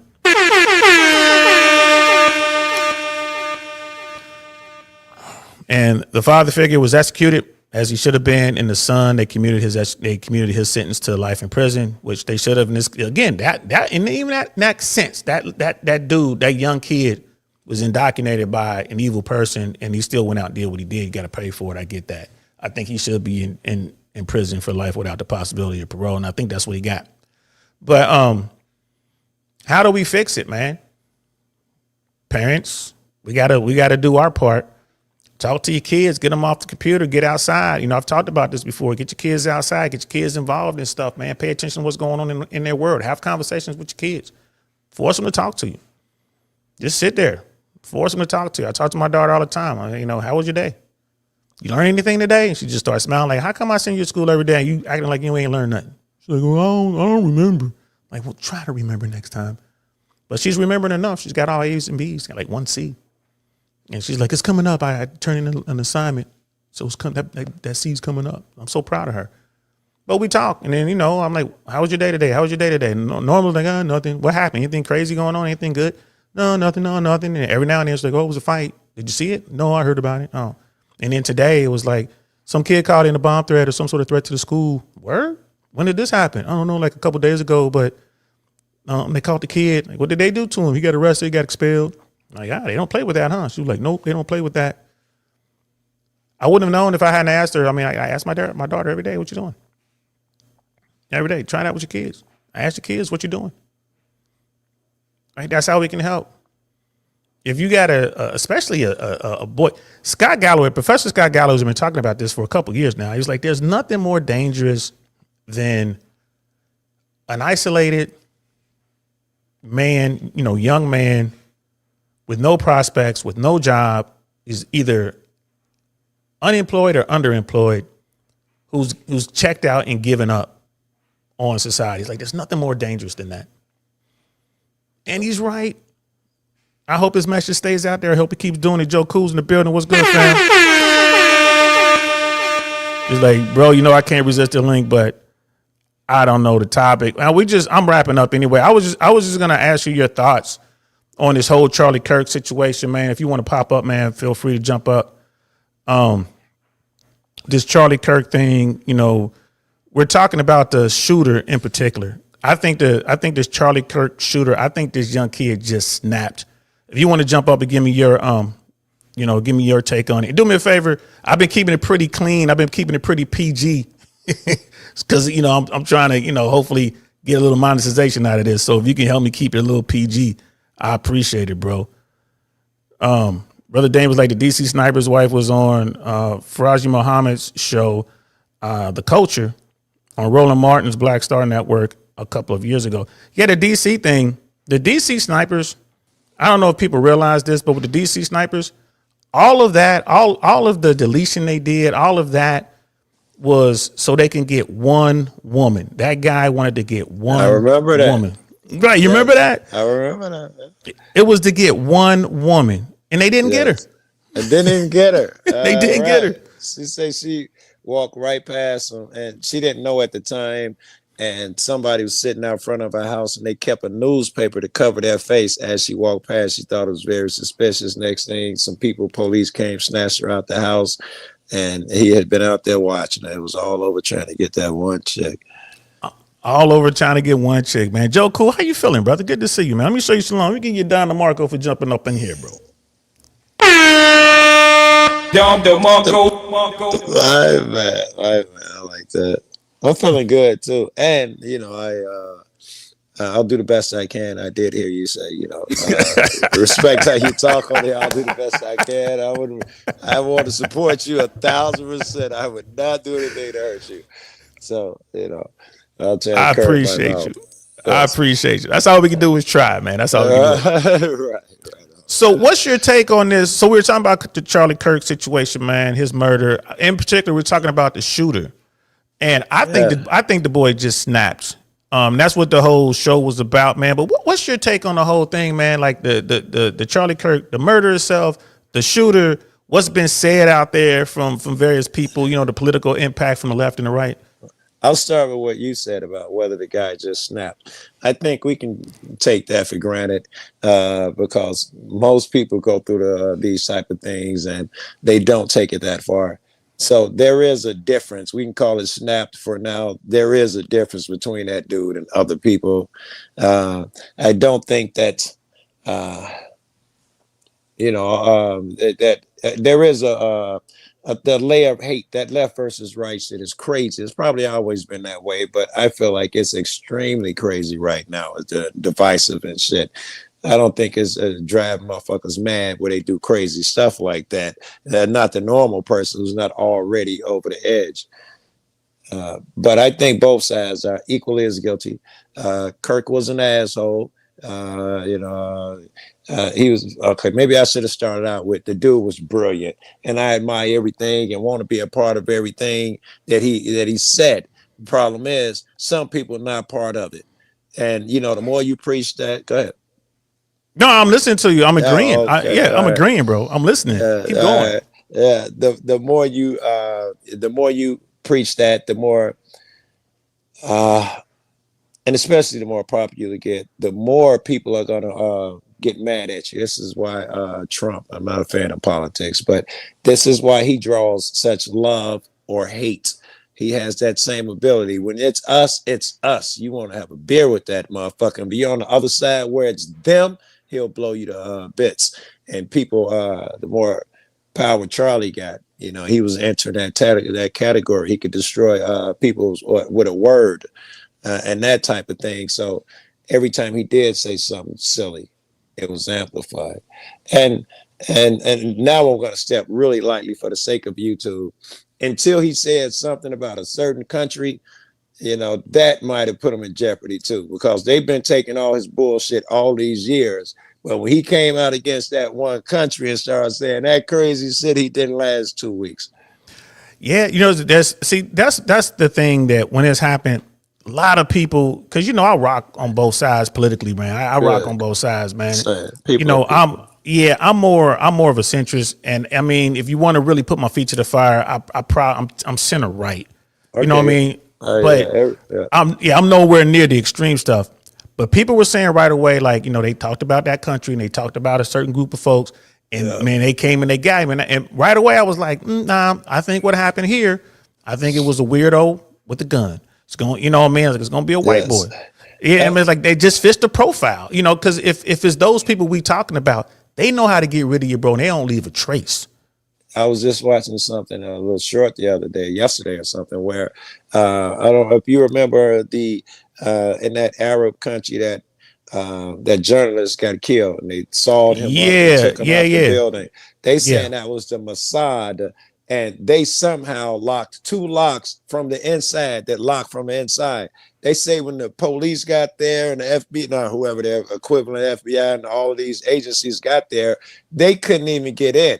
they had to send a motherfucker around through the balcony to come in and open it manually. They said they still ain't figure out how they lock them doors from the inside. These Yeah. guys are talented, bro. And you're talking about two different missions there. So there was the reporter that got chopped up literally. That was a Saudi thing. That was done by the Crown Prince of Saudi Arabia. I thought it was the same case. That was the Saudis that did that. Right. And everybody got mad at America for not, because Saudi is like entrenched with America too. So they got mad at the Saudis, Americans for not pressing them or doing anything about it. But the one you're talking about, the country you're thinking about, there's secret police. There's not even police. Their version of the CIA had a problem with this dude, and they wanted to get this dude. They knew what hotel he was in, this particular guy, whoever he was. Okay. And they got into that hotel room and they deleted that guy. And when they left, the doors were locked from the inside. And to this day, no one knows. Yeah, no one knows how they did it. They're like, man, how they lock them doors from the inside? Right. You know what? Now that I think about it, I think they were talking about events. The first one was about how cold them Saudis were and able to pull that off. Because he even added something. He said that they have an underground building, or not even a building, just an open area underground, and it's got hundreds of TV screens, computer monitors, and they brag that they have a camera on every person in a certain city in Dubai or whatever city it was talking about. And he's like, he's toured it, he's been down there. He's like, it's 5 stories of nothing but monitors, hundreds and hundreds. Yeah, you probably did, man. I've been to Saudi. That was the war I was in, man. They sent us there. I went to kick. I've been to Riyadh. I've been to Rafah. They were probably talking about Riyadh, and I remember that was back in 1991. And I remember it didn't take me long to realize, like, bro, we fighting the wrong people. I ain't saying Saddam is a good guy, but I'm like, man, these people over here, and I believe it. Yeah. I think that's another reason why I don't like politics. All politicians do it. It's by nature, so I can't blame Trump. The reason I want to blame Trump or Bush is because them in particular push that Middle Eastern shit so hard that they are the enemy. That irks me to no end. We stand no chance with them steady, like it was back in the Reagan era, with the Iron Curtain, the way we painted Russia. Mm-hmm. And then Reagan came out, said tear down them walls, and and everybody was a love hug fest. But as long as you build that us versus them and it's us versus Middle East, man, I want to be friends with them dudes. I've been over there, bro. It ain't really no being friends with them cats, man. I'm being 100 with you, man. It's just the way they get down. If you want to be friends with them, you're going to have to pray to their God. You're going to have to get down how they get down. You're going to have to follow their rules. You're going to have to, kiss the ring of their anointed leaders. It ain't no middle ground, fam. Is that any different over here? Right? Is it any little? It's a little difference because over here you can buy an M14 as much ammo as you can carry. Like you ain't getting none of that over there. Like the fact that they snatched that dude up, a journalist, well-known journalist, and took him into their embassy. They did him like that in the embassy. That's right. You know what I'm saying? So it's like, they working on a whole nother thing now. Of course, what keeps them in line? They're afraid of us. Wait. Slow down. We can't go past that. You don't think that the CIA has done that shit hundreds of times? We have black ops stories that we've never told that would look exactly like that. So I still say there's no difference on the side. It wouldn't be that one. We've toppled motherfuckers. Governments took out their leaders and instilled ours. Our CIA has done just as horrible shit as. The CIA doesn't topple governments. Really, I mean, they do their thing, but it's the Green Berets. The mission of the U.S. Special Forces is to make governments unstable. So how does it go? To render governments unstable. You know what? Let me find it for you. Because the fat electrician talks about it. Green Berets, 12 U.S. Army Special Forces guys could go into a country and stack it upside down, bro, and change the regime. Just 12 Green Berets.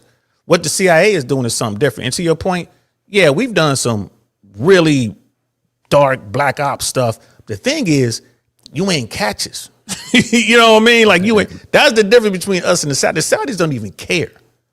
You know what I mean? Like they'll come for you, they don't care, but they will stop short of coming for us and that other country we don't want to talk about because we don't want to get in trouble. They don't really want to mess with them boys because again, you find yourself in a room somewhere gone, and the world can't figure out how the killer got out. You know what I mean? Like, how they lock the door behind this? So I hear you. I would say yes.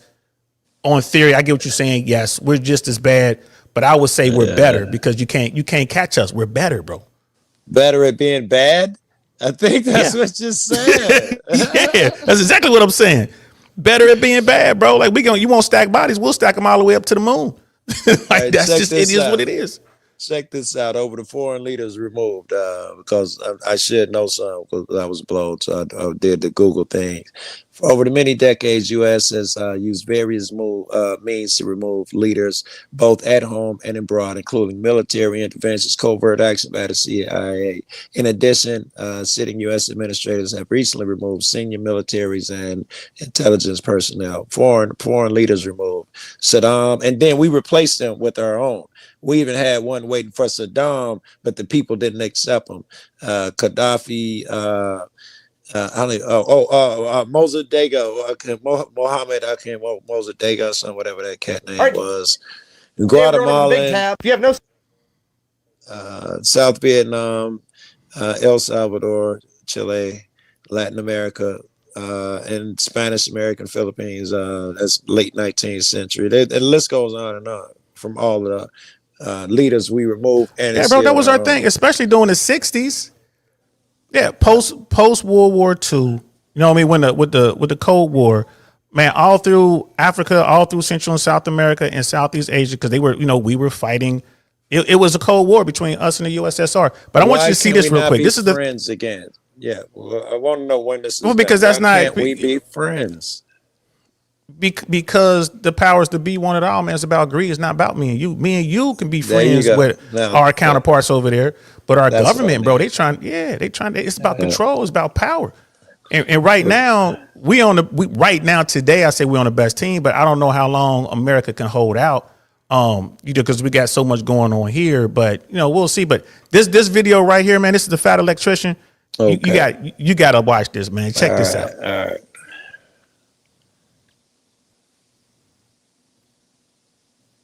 situational awareness and you don't know what I'm talking about, that would be the Army Special Forces. Before you ask, yes, this is the Green Beret. Yes, this is what Rambo was. I'm going to preface this whole video by saying that every United States military special operations group in the world is the best in the world at what they do. And they all do different shit, and they're all the best at it. Meaning that no special forces group in the United States is better than the other. They're all the best at what they do. I cannot make this more apparent. You wouldn't call a hammer the best tool in the world if you were trying to put a fucking screw in the wall, would you? And before you get in the comments section saying dumb shit like, the SAS is way better. The Russian Spetsnaz is way better. We're not talking about metric shit today. We're doing shit in twelfths. Deal with it.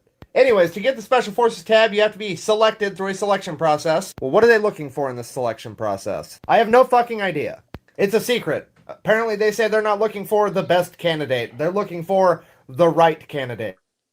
I don't know what that means. And the only people that do are people that have this on their shoulder and people that are fucking lying. Ladies and gentlemen, having this tab on your shoulder right here is basically having a doctorate degree and being a fucking grunt. These men are so badass, Uncle Sam doesn't even care about their dress code. They're allowed to do shit like grow beards and wear leather belts. So what do you have to do to be this badass, you know?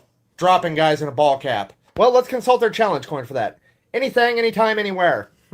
More secrets. Okay, here's the deal. If it's badass training, these guys have probably done it. Deep water insertion training. Demolition training. Underwater demolition training. Underwater EOD training. My personal favorite, SEER training, which stands for Survival, Evasion, Resistance, Escape. This is the shit in the Rambo movie. And then they do all your other, well-known badass shit. Jumping out of planes.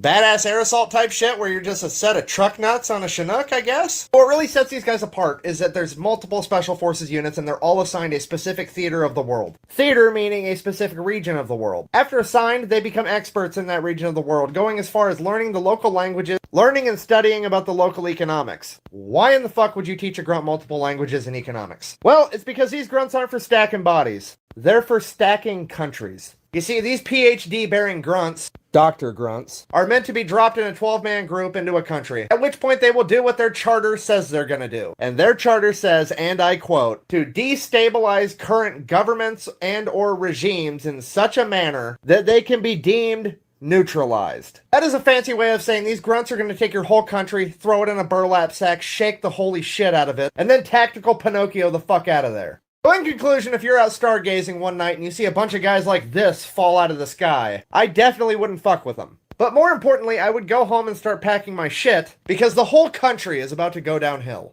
Thank you for watching this video. I hope you enjoyed it. If you enjoy my content, or maybe you'd like to buy me a beer about. And that's the Fat Electrician, bro. Guys, don't worry. I will link that in the bio below as well when we're done here. That's what Green Berets do. 12 soldiers that will go in there and destabilize your country to the point where no one recognizes you as a country anymore, and then they leave. That's special forces. Dear, I love you, and I had it muted. I know you can't hear all them sirens outside, but I gotta go see what the fuck all these. If you can still hear them, they're still out there. I gotta try and catch these police. Hey, do your thing. Be careful out there, brother, man. I love you. I can't wait to talk to you again, man. Thank you, man. And yo, that's our people right there, man. That's Joe Cool, man. He go out there, keep the police in check. He's one of those auditors, man. He go out there with his camera and make sure the police doing what they're supposed to do. I know police got body cameras, but he goes out there and make sure they do what they're supposed to do. So we're done here, guys. I thought I was going to do this for about 45 minutes or so, but I mean, this is what I love about this form of media. We set out to do something, we do it, and then it kind of morphs into something else, and we just keep going. I hope you guys enjoyed this conversation. We're going to keep bringing you stuff like this, man. I really want people out there who, what I love about this platform, what I love about YouTube, it gives you a peek into different bubbles, right? And I love it when people talk to me in the real world, and even here, like send me messages. People are real curious, like, hey, man, what is it really like, growing up in the hood? Is it really like they said, is this and that, and blah, blah, blah, blah. Some are white folks, some are Asian folks, some are black folks. There's a lot of black folks didn't grow up like I grew up. And I'm like, yeah. And I'll say, hey, listen to this song, this rap song, or read this article, or read this poem, or listen to this jazz song. And this is what they're talking about. And then a lot of people think that all black folks think the same, man. They think that we all of us have the same mindset, like we have the same outlook on life, and we don't. We don't. You know what I mean? We don't. Right? You're talking to a guy who grew up in the hood, who's politically center right, believes in the Second Amendment, but he also believes in a woman's right to choose.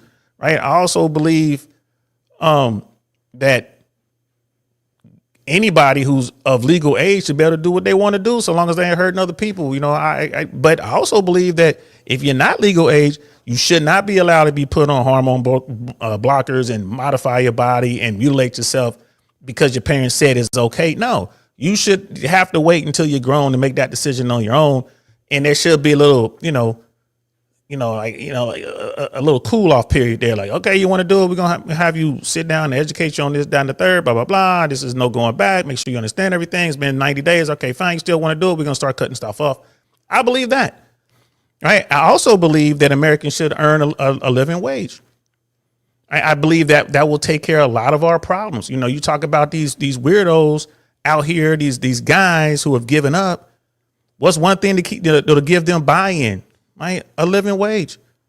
Like, they can go out here and get themselves gainfully employed, take care of themselves. They don't have to go to mom and dad for everything. They're not living in the basement anymore. They can kind of go out, get a roommate, and then they can buy themselves some clean clothes, go outside, maybe have a drink sometime, make some real friends in the real world, and maybe go out on a date with a girl or boy, whatever it is they into.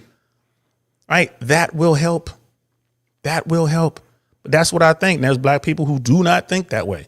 There are black people who are like, I don't want that. I want to get rid of this, get rid of that, get rid of that. And there's other people who are the opposite of that. No, let everybody do everything, and everything should be free, and there should be no such thing as money. We should all share everything. Like, man, that shit ain't gonna happen. So anyway, hope you guys enjoyed it. You know what I mean? Thank you for those who I haven't seen in a while. Thank you for those who I haven't seen ever. You know what I mean? Please like, share, subscribe, all that good stuff. Make sure you guys go and check out the Fat Electrician. He has some great stories over there. Probably my favorite YouTuber, all bullshit aside. Make sure I'm gonna drop his link in there. Check out Professor Scott Galloway and keep your eyes on what's going on with this Charlie Kirk case, this murder case, this heinous crime, and what's going to happen to the shooter. All right. I'm DL Saint. This is I Really Want to Know podcast, and I'm going to holler at y'all later. I'll be back tomorrow. Peace. Nothing like I've ever seen. It's just a thing of beauty.